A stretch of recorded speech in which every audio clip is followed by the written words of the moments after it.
China, politics is like a magic show, with disappearing activists, reappearing censorship, and Xi Jinping pulling a rabbit out of his hat and declaring himself president for life.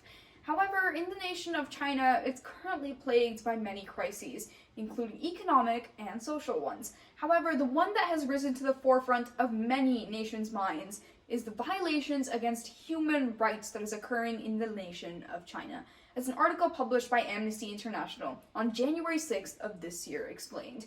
Currently in China, many people are being violated against in terms of human rights, most commonly in the form of freedom of expression, whether it's in freedom of speech or freedom of religion, or even personal assembly, which is being banned by the Chinese government. But especially when considering that China is the largest surviving communist country in the entire world, it becomes imperative that we ask today's question: is there anything the West can do to push China to improve its human rights record? And the answer is fortunately yes, by proactively addressing the root of the problem. And we can see how in three main ways. The first, through diplomatic and economic pressures. The second, with support for civil society. And third, and perhaps most importantly, with coalitions and corporations.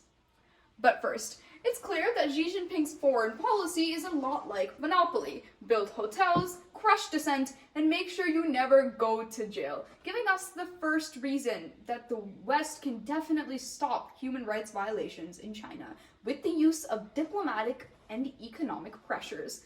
Currently, as an article published by the Central Tibetan Administration explained, on June 6th of this year, China is actively ignoring all criticism from the entire Western Hemisphere about their human rights violations.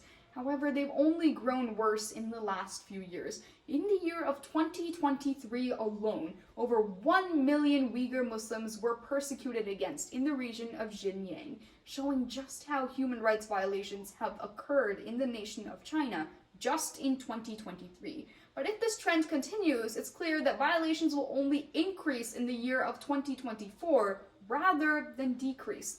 But the West can certainly do something about it. Currently, Bulgaria is one of the closest allies of China on the international stage. But Bulgaria also happens to be a member of the European Union, a close Western organization.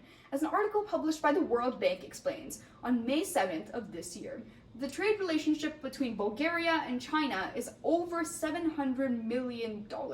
By using trade relationships such as these, the West can aim to isolate China on the global stage by both cutting off trade with allies of its, but also isolating it with diplomatic pressures. If China is slowly cut off from nations in the West, it's clear that they will face economic concerns, but they will also be isolated in terms of global conflicts, placing both economic and diplomatic pressures on the nation, which will get them to stop their human rights violations.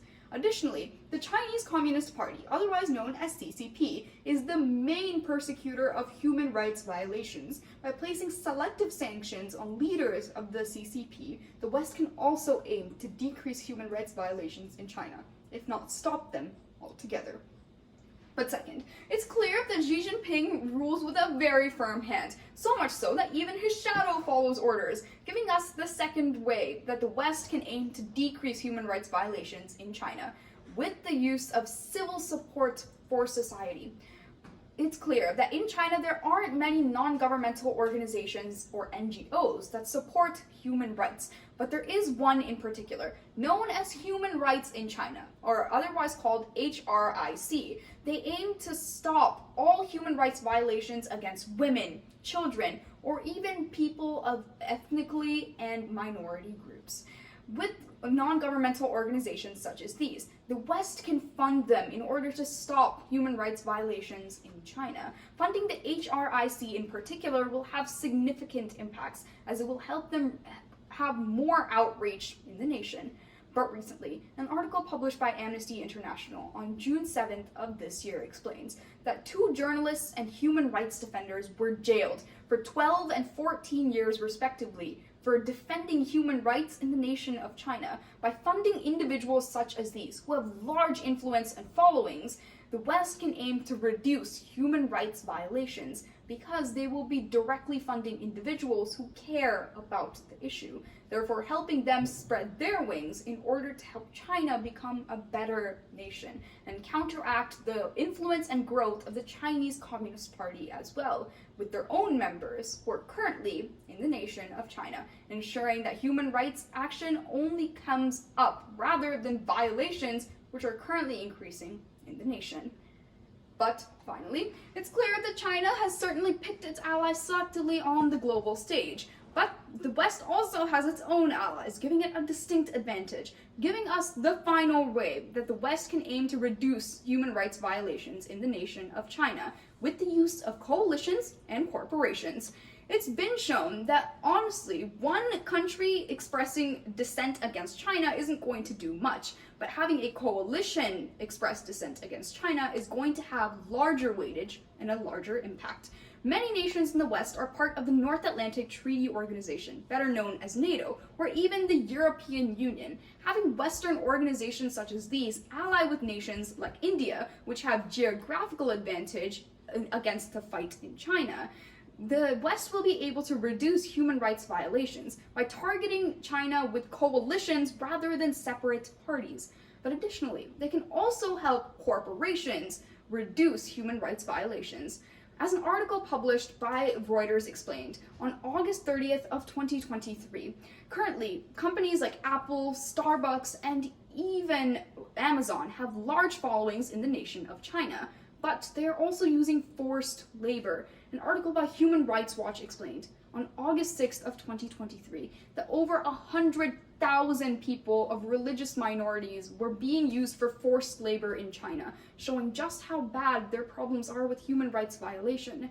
But by stopping forced labor, adding economic incentive for these companies can help reduce this kind of human rights violation in China, ensuring that it stops the problem altogether, but at least decreases it in coming years. But looking back on today's question, what can the West do to push China to improve its human rights record? The answer is that they can proactively address the root of the problem, and we can see how in three main ways. The first, through the use of diplomatic and economic pressures. The second, with support for civil society. And third, and perhaps most importantly, using corporations and coalitions. And although it's clear Xi Jinping may be a unique leader, it's time to put a stop to all the human rights violations in China once and for all, because it's up to the West to finish it, or otherwise, the people of China have no hope left. Thank you.